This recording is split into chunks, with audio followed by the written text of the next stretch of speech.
அண்ட சராசரம் ஆளும் நாரணம் அடியறி காக்க வரும் நேரம் கொண்ட கோபத்தில் காலில் உதைத்த கம்ப தூஞ்செழுந்த நரசிம்மம். நரஹரி முரஹரி நரசிம்மம். எங்கு உரைகிறான் நீ வணங்கும் இறை என்றது இரணியன் அகம்பாவம். எங்கும் உளன் என்று காட்டிடவே ஹரி எடுத்த அவதாரம் நரசிம்மம். நரஹரி முரஹரி நரசிம்மம். மனிதனின் குணம் மிருகத்தனமானால் தடுக்க முடியுமோ விதியின் பலம்? மனிதனகமாக மிருகம் அறிவாக விளக்கி சொன்னது நரசிங்கம். நரஹரி முரஹரி நரசிம்மம்.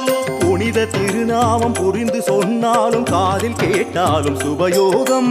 கருணை கடலான காருண்யவாரி சென்னியில் வைக்குமே சடகோபம். நரஹரி முரஹரி நரசிம்மம். நாராயண ஹரி நாராயண ஹரி நாராயண ஹரி நரஹரி முரஹரி.